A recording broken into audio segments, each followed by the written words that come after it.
Good evening, and thank you for joining us for the Dixie Fire Incident Update. My name is Chris Bruno. I'm one of the public information officers assigned to the incident.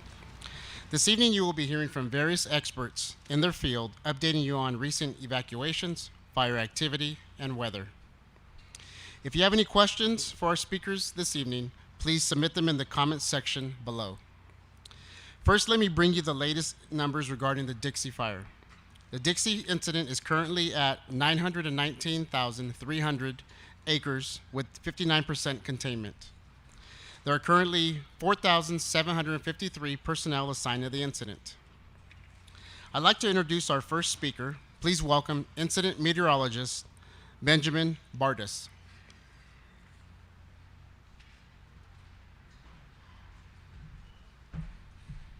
Evening, I'm Incident Meteorologist Ben Bardis here on the Dixie Fire.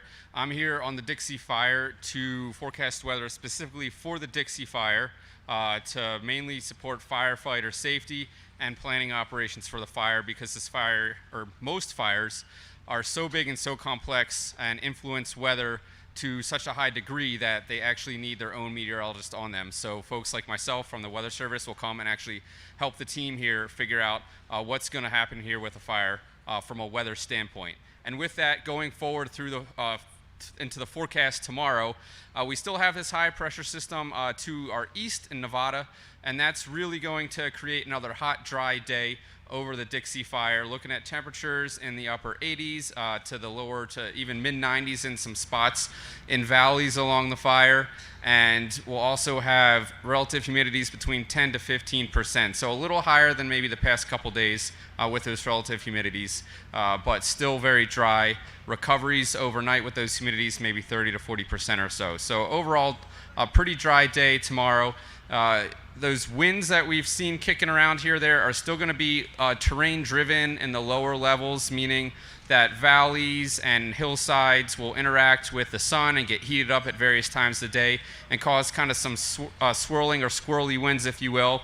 If you've seen pictures of smoke plumes off fires, you can kind of tell that the smoke higher up is more about a south to southwest direction. We call those transport winds when you see smoke going in a certain direction off of a fire. So a couple different layers of winds, if you will, as you go up through the atmosphere, but lower down, interacting with that terrain, and when we get higher, we get a south to southwest wind off the fires. Going forward through the next couple days, we're going to have continued hot and dry going into Thursday. Looking at perhaps a bit of a weather change on Thursday into Friday. Some more active weather coming in, perhaps with a system that'll be moving through the Pacific Northwest, and we'll be watching that tomorrow, getting a better idea and really honing in a better picture for later in the week. That's all I've got. Thank you very much.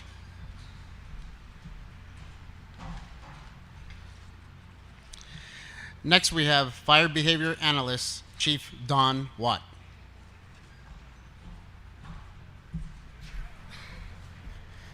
Good evening, Fire Behavior Analyst Don Watt with CAL FIRE Incident Management Team 1. So as you heard from the IMET, we do have those hot, dry conditions staying in through tomorrow. So kind of what we saw today with some of the winds, we saw a little increased activity up in the Shasta sector just above Lassen Park, just in that area of Badger Mountain, and it's kind of moving to that north. We had a south wind on it today. We'll probably see some more of the same of that south to southwest wind tomorrow. So we'll see that increased activity up there. Limited activity on the Lassen sector. We finally had a day where we didn't see any spots coming out of there, which was really helpful. The biggest thing that we're seeing all over the fire, this longevity of the fire has created where the overstory has dried out, it's starting to drop its needles and leaves, and we continue to see that create a new fuel layer on the ground. So where it hits hot spots, we start seeing small fires pick back up, and so that's going to be the challenge over the course until we get significant rain on the large size of the fire to try and combat those. The other thing is we still have a lot of green pockets in there. That's what's producing a lot of the smoke that you see away from the main fire front. So you'll see those smoke columns come up here and there, and that's a lot of those interior fuels just burning out and the large fuel smoldering, and they'll be smoldering for days and days, probably weeks, maybe in a month, as those large trees that have been put to the ground, they keep burning out and burning out. So that's producing a lot of the smoke. Where you'll see most of the smoke production on the north is from active fire up on the top there. Have a nice night.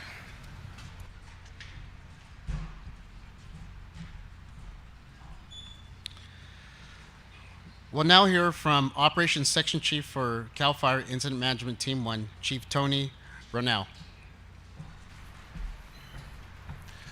Good evening. I'm going to give you a briefing on the west zone of the Dixie. Down in Branch 1, 5, and 7, that's the area from basically Highway 70 up to Butte Meadows area. It's all looking good. It's in patrol status. We did have a small slop over there a few days ago in the Butte Meadows Humbug Summit Road. That's all been contained. And right now we're patrolling it and just keeping it in check. Move up into Branch 9, that's the Highway 32, 36, 89 area. It's been relatively cold the last few days. Today we did have a slop over in what we're calling the horseshoe up below Stump's Ranch. It's 10 acres, it's all contained, it's looking good. Some of the issue we're having is what we call needle fall. So as the fire moves underneath the canopy, it weakens the pine needles. It burns them a little bit and it weakens them. As the wind blows, it drops to the ground. It's finding hot embers and it's lighting back up.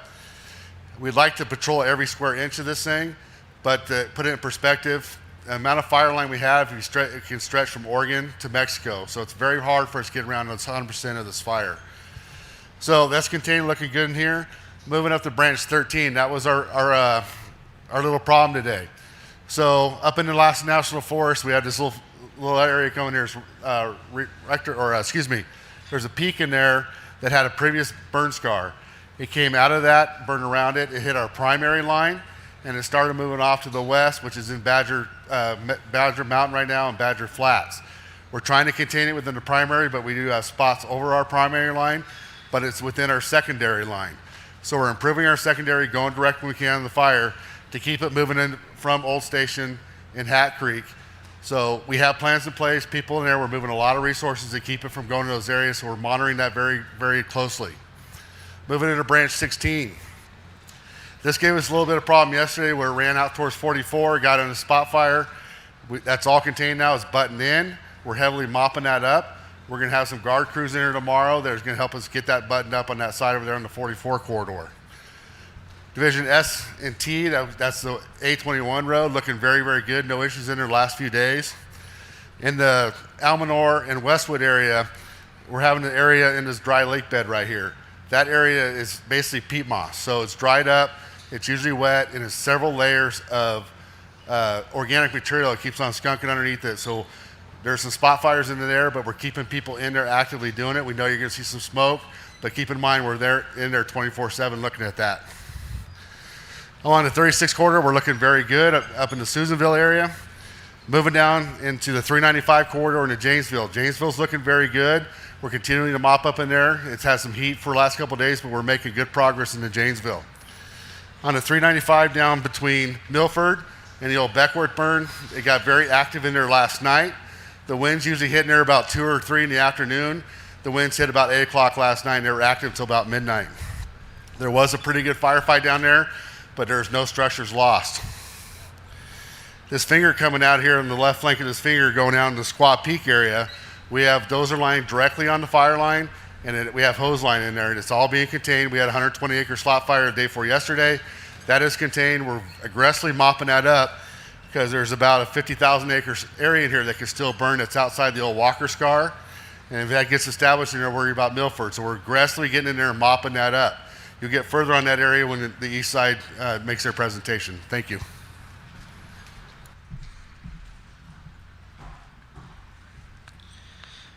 We will now have a pre-recorded operational update from the East Zone, Operations Section Chief of Great Basin, Team 1.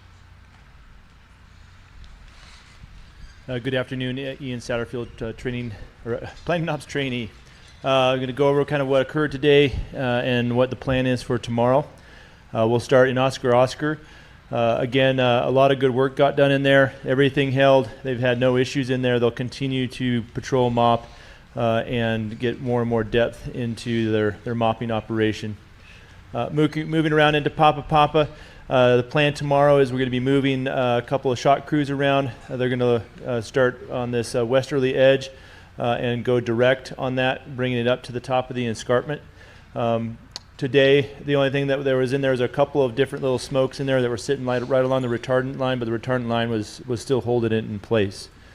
Again, they'll evaluate this little pillow in the middle and determine whether or not it's worth even putting some folks up here to go around and see how if there's any heat or smokes up in there, but they'll evaluate that and come up with a plan.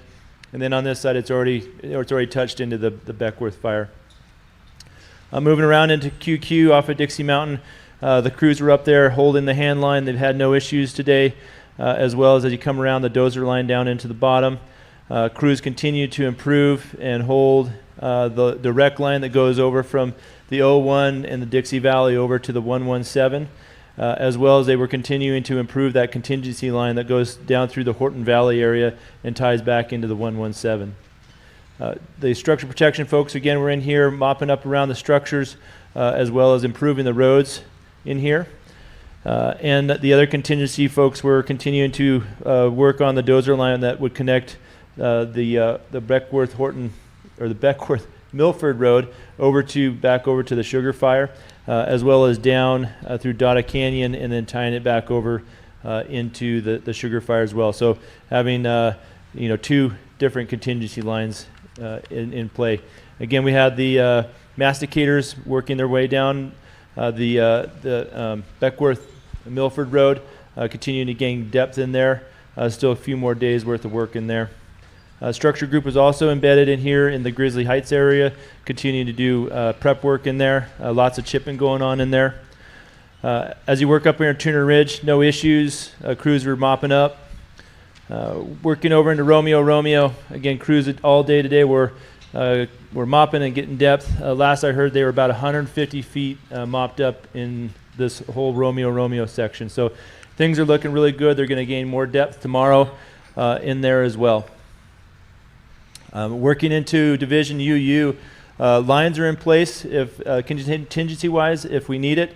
We sent Beckworth hot shots up there this morning with Elk Mountain crew, and they are starting to look at what they can do direct in there. So tomorrow is going to be a big look in there and see what they can do in there and going direct, going from Indian Valley up to Grizzly Ridge. So really steep country, but they're going to take a look at it and see what they can do in there.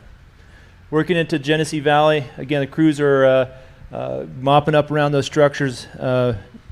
Tomorrow or the next day, it looks like that whole Genesee Valley will have the black line in there and it'll be controlled, or contained, not controlled, contained. Working up into November, again, just in patrol status and fielding any calls from the community, as well as over here in the Dyer Mountain. This Mountain Meadows area did have a smoke in it today that actually went 5 acres, and we assisted the west folks to control that piece up in there. Again, it's just a really tough area to try and extinguish up there. But between the west and us, we'll keep an eye on that and keep it in check. The nice thing is we have this big dry lake bed where, for nothing to go, and we're talking about light grass that's not really spotty.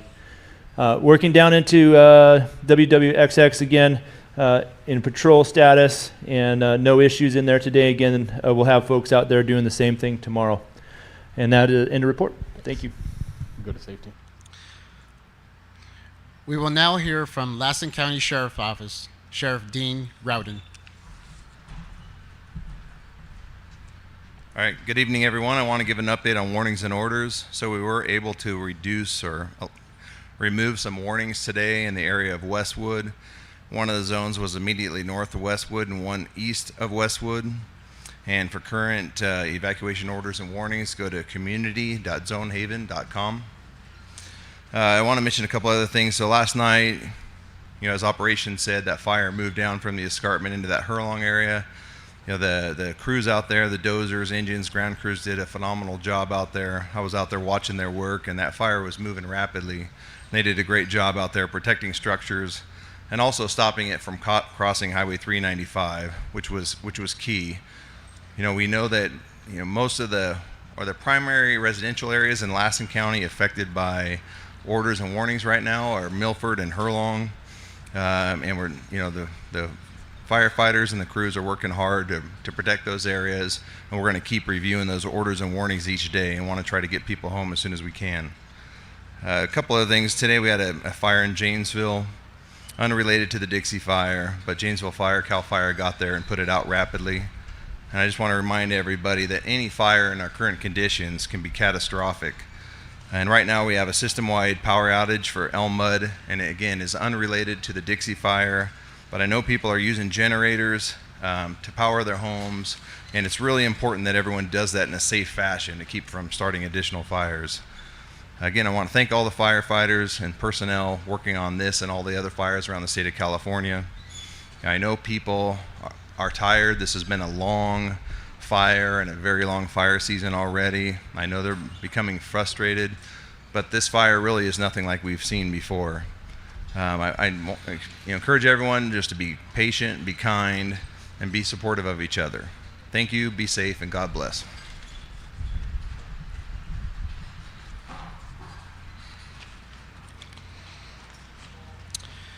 Our next speaker will be Agency Administrator for Lhasa National Forest, Derrick Bargain.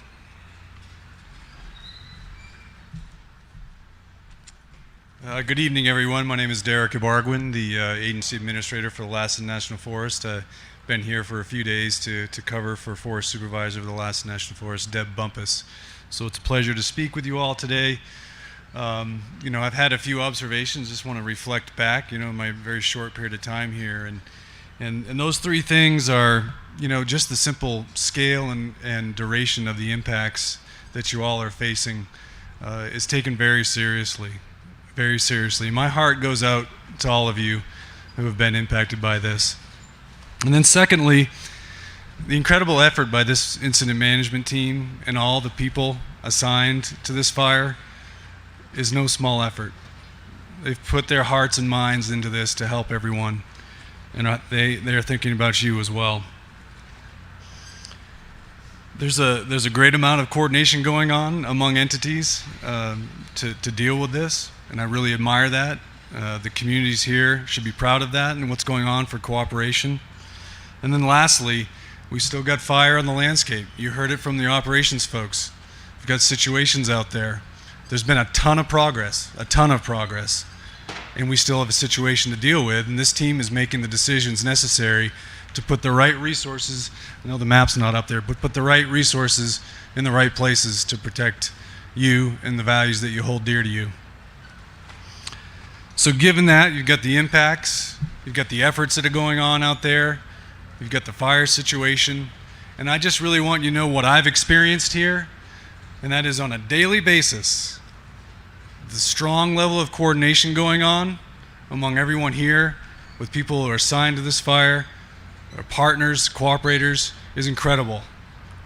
And I think it's important that you all know that, and everyone has your safety and minimizing the impacts to you in mind. Strong and best efforts have shown up here, and they're being made. And it's a very tough year. That's been mentioned by the sheriff as well. It's a very tough year. And yet those strong efforts are still being made by folks that are tired and been away from home for a while. And I know all of you have been impacted equally with some of you being away from your homes and losing things that you love as well. So this is day 57. It's a long haul, and just keep in mind that you all are the most important thing. Thank you.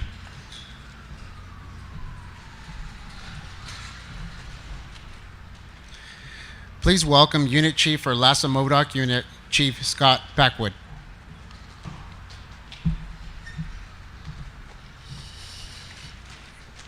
Good evening, Scott Packwood, Unit Chief, Lhasa Modoc Unit, CAL FIRE.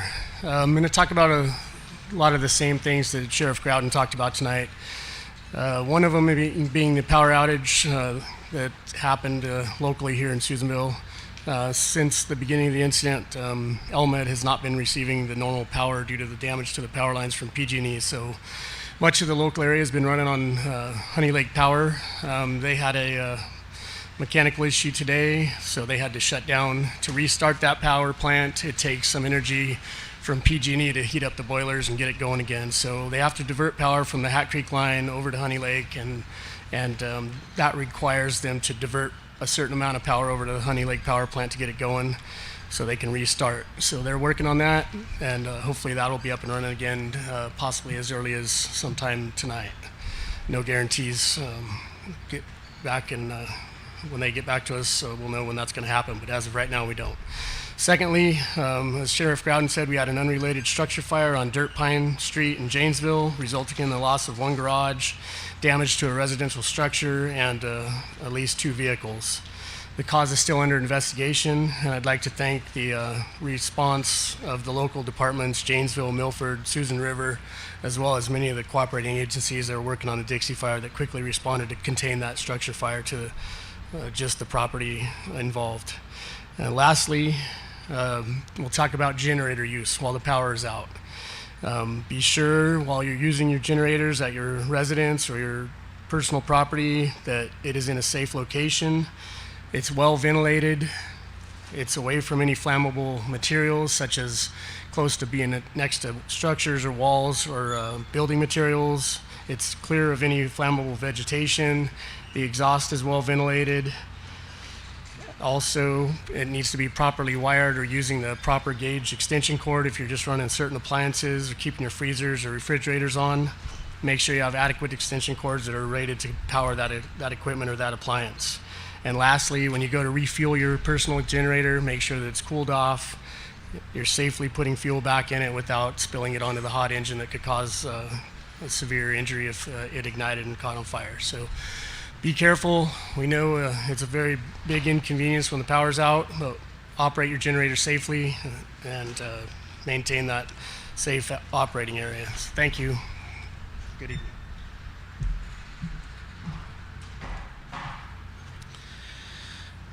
I'd like to welcome our final speaker for the West Zone, Incident Management Team 1 Incident Commander, Chief Nick Truex.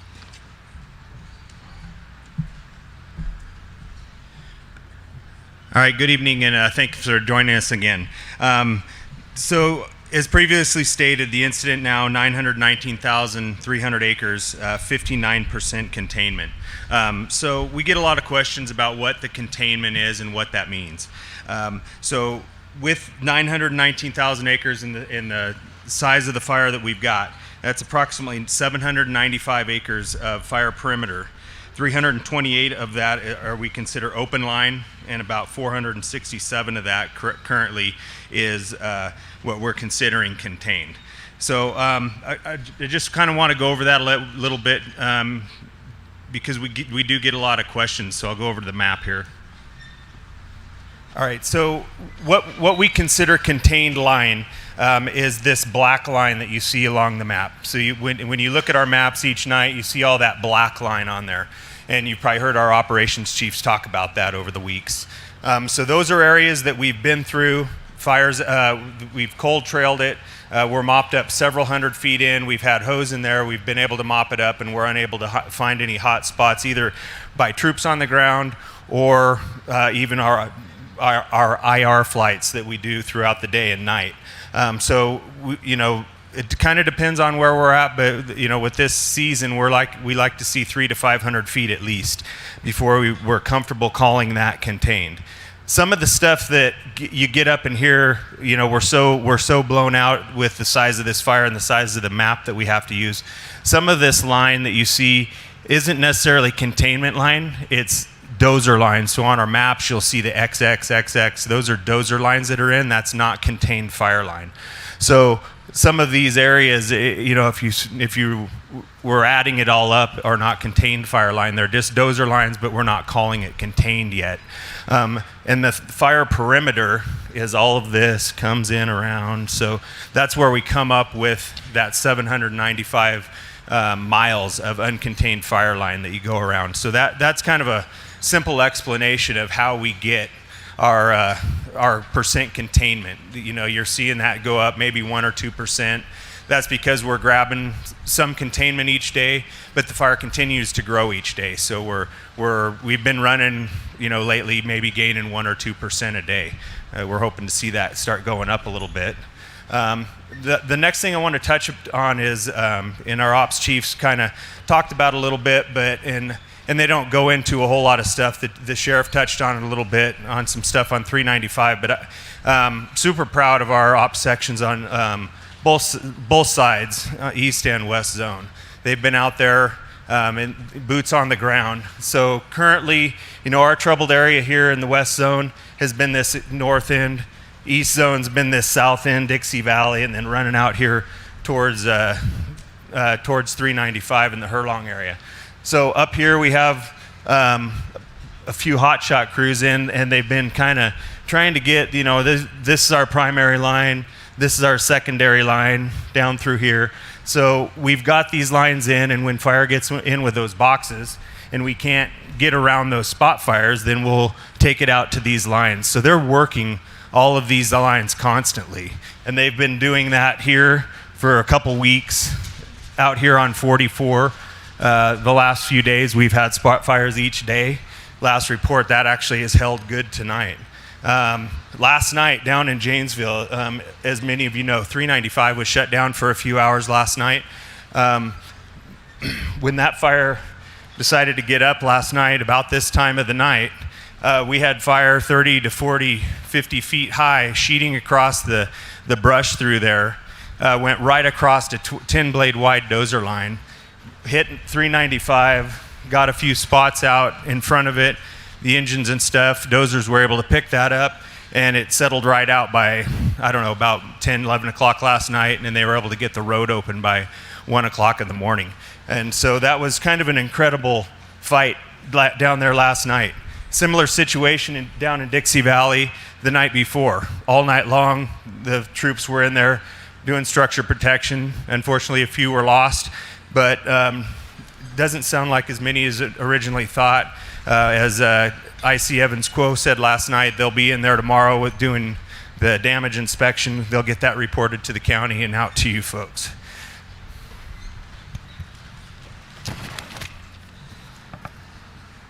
So just kind of to sum up, there is some incredible work being done out on the ground, both by the firefighters and the law enforcement out there. I know it's a long haul. Everybody's ready to be done with this, and that includes all of us here. We're still in it for a few more weeks, unfortunately. We're getting the areas narrowed down, the extreme north, the extreme south of this thing. But bear with us, stay patient with us. I guarantee you those folks out on the ground, they are putting it all out there for you to get your life back to normal. Thank you.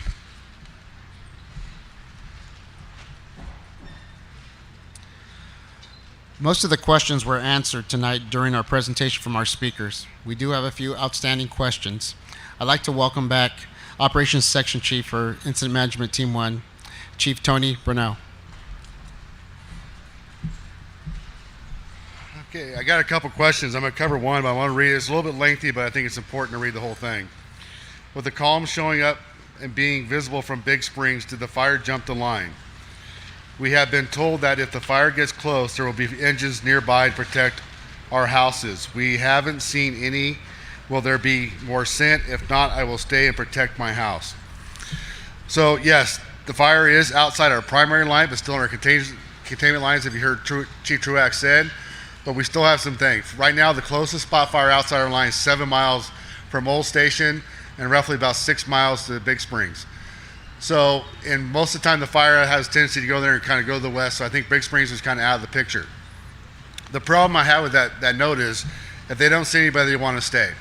So we are surging equipment in there, and we will have fire engines in there when it gets close to the structures. But a lot of times our fire engines and our crews right now are working directly on the fire line to keep it from getting there. But we do have surge resources set up and planned for to get in around the houses. Now the statement that says I'm going to stay and protect my house is very dangerous. I'm going to give you a couple examples. The Camp Fire in 08 in Paradise, the Bear Fire last year in Butte County, in eastern Butte County. There was people that were killed on those fires because they waited too long to leave. Fires at this time that we're experiencing the last couple of years is not meant to be fought with a garden hose, a 3/4 inch line. We go in there with fire engines with 500 gallons of water, 1.5 inch lines, and flowing 80 to 100 gallons a minute. These fires are not for people to fight by themselves. If we ask you to go, please go. When it gets too late, your escape routes can be cut off. We know that area doesn't have a lot of escape routes in there. We want you to be safe. Your property is not worth your life. We have professionals who are going to go in there and protect your property if we can. If it's defendable, we'll do everything we can to save it. So please, ready, set, go. Get your stuff ready. If we say go, go. Next question. Are you using retardant in Lassa Volcanic Park? Yes, we are. We're working closely with the park to allow certain things. As you know, a park can have very tight restrictions on firefighting that can be done in it. They've been very flexible. We've been able to get mechanical equipment in there. We're using retardant, as long as it's not close to a creek. We're using the resources we have to get in there and fight that fire. They know a fire, if it burns too hot, does more damage than just a small ground fire. They want to protect our resources just as much as we do. The next question, will retardant be sprayed around the old station residence property? Feels like the fire is one run, wind event away. So right now I mentioned it's 7 miles away. We ordered another, what we call a mobile retardant base, be set up in Old Station again. And once it gets there, we'll set it up and we'll start prepping some of the houses. We've been working up there for a couple weeks, doing a lot of fuel treatment up there around the houses, around the communities, that you're a lot better off than you were a few weeks ago. If we have time with the mobile retardant bases, we will go in there and prep the roads, and we'll prep the structure a little bit tighter. Like I said, we're moving resources in there.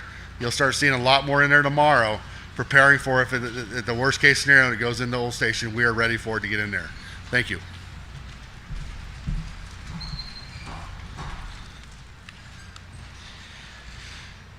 We'd like to thank all of our presenters for their information. If you would like to find the evacuation maps for Plumas and Lassen counties, you may find those on the respective websites.